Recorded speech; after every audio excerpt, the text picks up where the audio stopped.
hijacked a milk truck. One of the more unique and dangerous pursuits we've tracked. There's 10,000 gallons of milk inside it. Then DC takeover and the mom and pop store looted. The defiant sign they posted on the window. Plus, it came from outer space.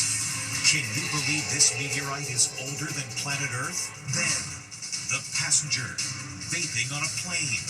His nasty confrontation with the flight attendant. She just put her hands on you. It's a hazardous fire. You break federal law and then you attack a woman who's doing her job. That's what a lot of people are saying. Plus, high-rise home invasion. She thought she was living in a safe, luxurious condo until she was confronted by an armed intruder in the hallway. I've never felt more defenseless in my life. Then, imagine coming home to this. Isn't it safe? Water World in the living room. And what happened when J-Lo found a cricket crawling up her neck?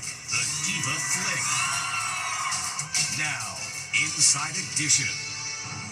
Hello, thanks for joining us. I'm Mary Calvi, and we begin with a dramatic nighttime police chase in Los Angeles with the bad guys hijacking one vehicle after another, even a tanker truck filled with milk. Things got really crazy when the bad guys started going the wrong way on the freeway, nearly colliding with other drivers. A high-speed chase unlike any you've seen before. An out-of-control driver and an accomplice carjacked a black pickup truck. Anchors at KCAL TV were live on the air. This certainly feels like one of the more unique and dangerous pursuits we've tracked in recent times. They try to shake Highway Patrol by driving the wrong way right into oncoming traffic. At one point, the suspects attempt to carjack this white sedan. But the driver's side door is locked, so they quickly jump back into the pickup.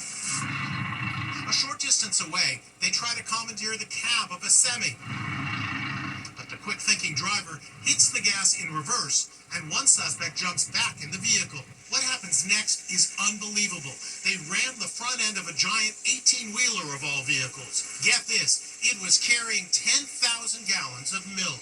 The driver of the rig leaps out of the vehicle, and the two carjackers take over, and off they go. Dave Avila is a former LAPD chopper pilot. What really got me about this pursuit is that they took over that big rig. How many people know how to drive a big rig?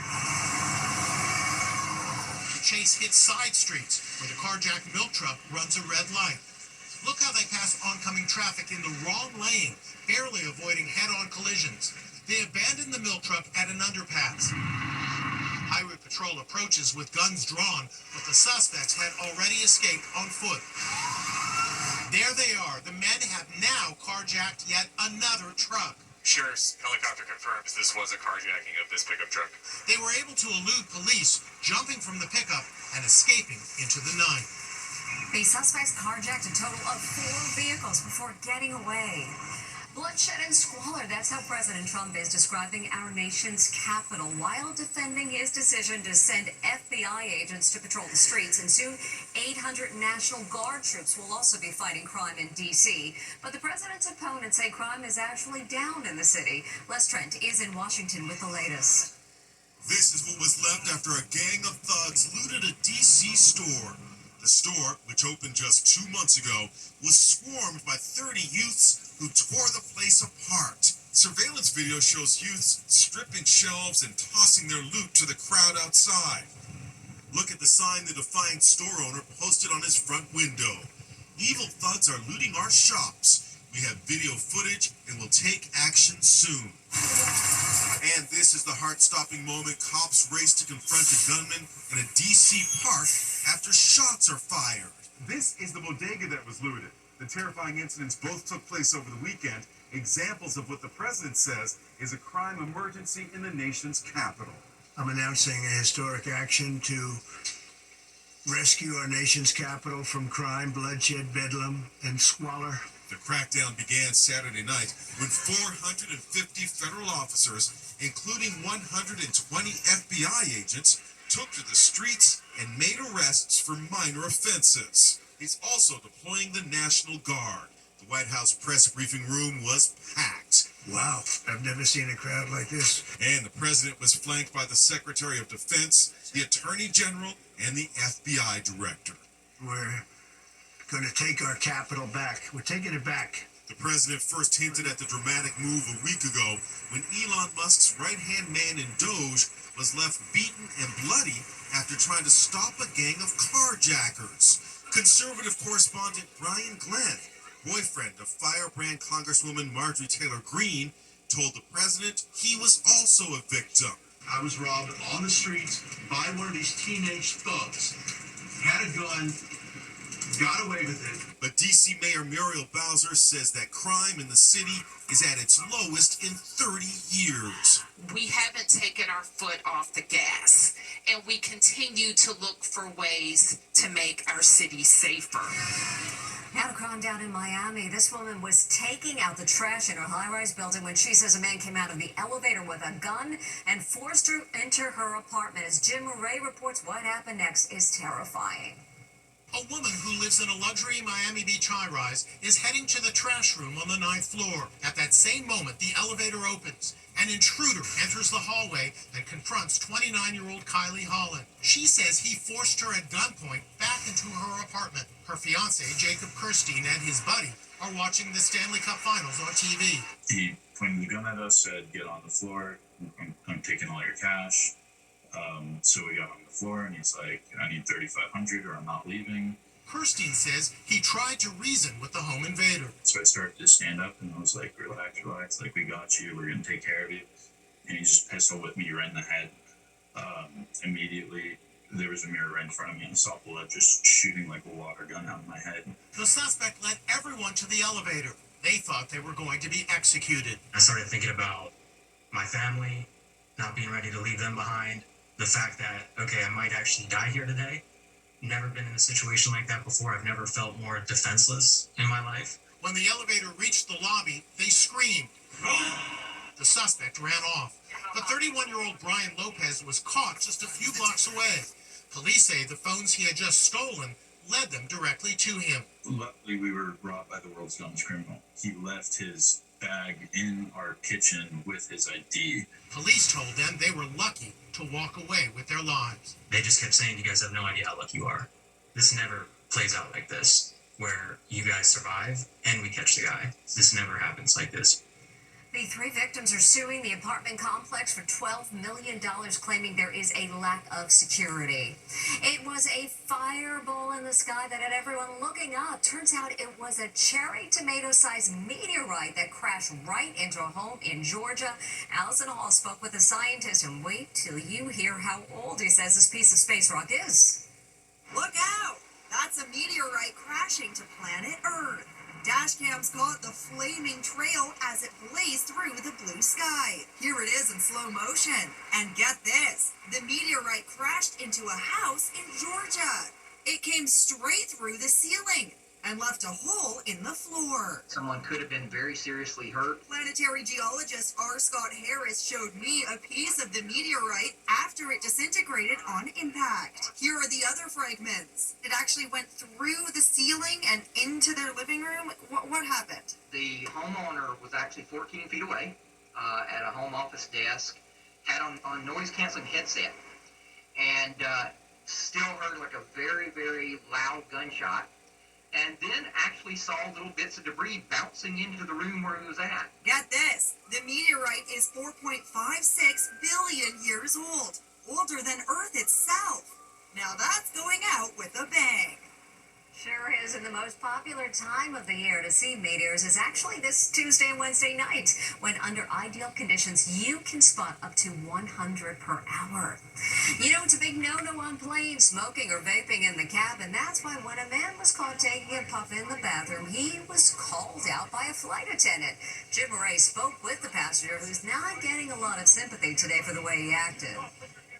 It's a confrontation on an airplane. A flight attendant just caught this passenger vaping in the bathroom. It's a hazardous fire. She warns it's a fire hazard, but the man records her, claiming he's the victim. I was actually sitting on the toilet and you were opening the door. I don't care. I got it. The passenger admits that he was vaping on the flight from Phoenix to San Francisco, but claims the real problem is his dignity was violated when the flight attendant was alerted that he was using an e-cigarette inside the bathroom, and says she forcibly opened the bathroom door. Things escalate from there. He claims the flight attendant assaulted him. You put your hands on me? She just put her hands on me. Yes, she did. She tried to grab my phone. He also says he's a lawyer. I am a lawyer. He demands she apologize. So do you want me to release this, or you want to say sorry to me right now? Say sorry. That's not good enough. Do not put your hands on a passenger. The chaos continues. This flight attendant assaulted me. She put her hands on me. You're in so much trouble. You're in so much trouble. Everybody record her. I spoke to passenger Peter Nguyen today. You break federal law, you post it, and then you attack a woman who's doing her job. That's what a lot of people are saying. Yeah, that's... How do you respond to that? Honestly, if I saw that video, I would hate myself. He says he suffers from an anxiety disorder. Became addicted to nicotine after his father was diagnosed with cancer. It's not as if the flight attendant just singled you out. In her view, you were doing something that jeopardized the safety of her passengers, possibly the entire plane. Yeah, and so I was saying, like, sorry. And then when she reached for my phone, I felt like that was a violation of my civil liberty. As for those claims he's a lawyer, you're not a lawyer. I'm not a lawyer. And you've not been in law school. I was pre-law. Yeah, I was not in law school. Yeah, not in law school. But so he's not a lawyer. She just put her hands on me. The Vapor says he's filed a police report against the flight attendant. He also says he's a professional pickleball coach and has lost clients because of the incident. You probably heard about the historic floods that struck in Wisconsin over the weekend, leading to the early closing of the state fair. Now, look at this. That's a disaster 2 students had to deal with just as they start the new semester. This is insane. What a mess. Look how deep this is. At this house near the University of Wisconsin-Milwaukee, nursing student Avion Smith wades through the remnants of her once cozy home. Now a soaking wet mess of ruined furniture. We don't deal with floods. Like, we get a snowstorm or it'll be excessive heat, but like a flood, we never had that happen before. So I didn't know what to do. I was just in shock. Similar scenes played out all over Wisconsin after a weekend of catastrophic flooding wreaked havoc. Oh my God! At this apartment complex, water gushed in with a fury. It's like a river coming down the... As residents trudged up a flooded staircase and found a sea of submerged vehicles in the parking lot. And check this out. Wading up to their waist, these guys scurry to save what they can from their nearly submerged car amid the non-stop surge. Even the Wisconsin State Fair didn't get spared the misery. Are you kidding me? Things got so bad, organizers had to shut things down early as fairgoers sloshed their way through the watery mess. Not exactly a picture-perfect weekend. Oh my God! During the storm, parts of Milwaukee saw more than 10 inches of rain fall in less than 24 hours. Kelly Clarkson remains in seclusion, mourning the death of her ex-husband and father of her 2 children, Brandon Blackstock, who passed away from skin cancer last week at just 48. Now, video of Kelly has emerged showing her in tears before Brandon's death. Love you! That's Kelly wiping away tears 12 days before the death of her ex-husband. She was performing at her Vegas residency, and when it came time to sing Piece by Piece about her divorce, she was overcome with emotion knowing her ex didn't have much time left. And they were once an it couple blending Hollywood glamour and the sports world, but things didn't end well for Halle Berry and her ex-husband, MLB star David Justice. Now, he's taking some heat for saying things didn't work out because Halle didn't cook or clean.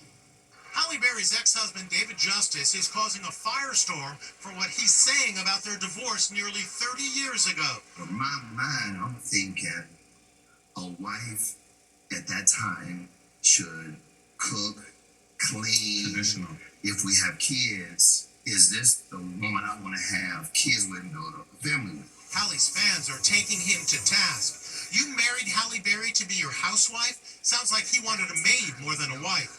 This was tasteless. They met in May 1992 and tied the knot 8 months later. She asked me to marry her after knowing me for 5 months. And I said, okay. David Justice. The former MLB player just spoke out on the All the Smoke podcast. I just realized this is not the person I want to spend the rest of my life with. Mm-hmm. So, February 1996, I told her, I can't do this no more.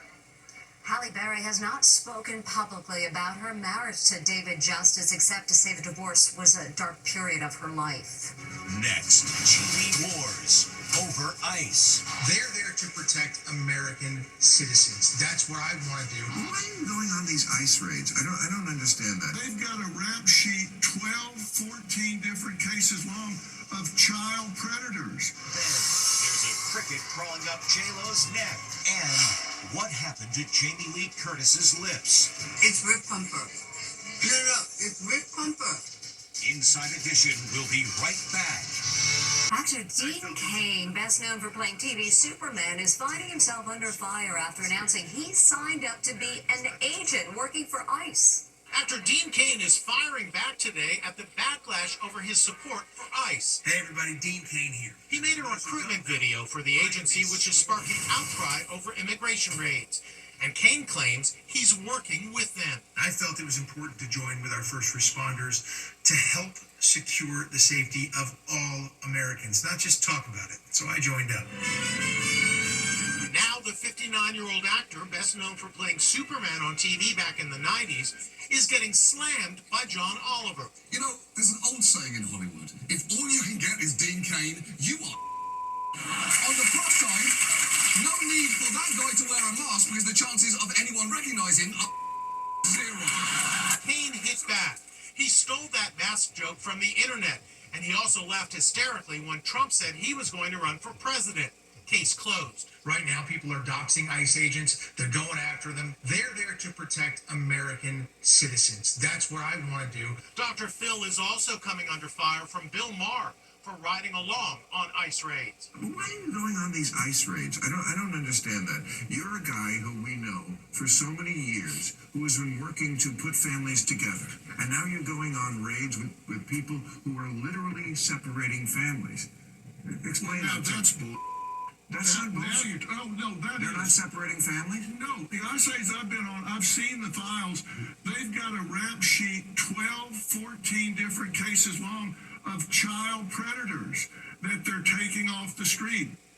ICE has over 20,000 law enforcement personnel deployed across all 50 states. Still to come, there's a cricket crawling up J-Lo's neck. And what happened to Jamie Lee Curtis's lips? It's Rip Pumper. No, it's Rip Pumper. That's Dolly Parton, unable to resist an Evita moment. Don't cry for me, Tennessee. Dolly Parton channels her inner Evita, singing the classic Broadway song From a Balcony. I feel kind of funny, but they told me to stand up here like Evita. The country music icon celebrated the opening of her new biographical musical with a champagne toast in her native Tennessee. What is that creature crawling up J-Lo? It's a giant cricket. Fans gasp in horror as it moves up her body. Then it stops on her neck. Yuck. But the show in Kazakhstan must go on. Call it the diva flick, swatting the insect away. He's tickling me. He's tickling me. And check out Jamie Lee Curtis's new look. The actress seems like she may have gone a bit overboard with lip injections. She can't even talk. It's Rip Pumper. No, it's Rip Pumper. But not to worry, it was all done in good fun behind the scenes while she was filming Freakier Friday. But when we come back, the husband and wife who have discovered the fountain of youth. Finally, turning back time on the dance floor. These old-timers have been dancing together for 40 years. Now it's time to show the youngsters what they've got. Check out that dip. Talk about being limber. Yep, they've still got it. Sure do great moves, and we'll see you back here next time.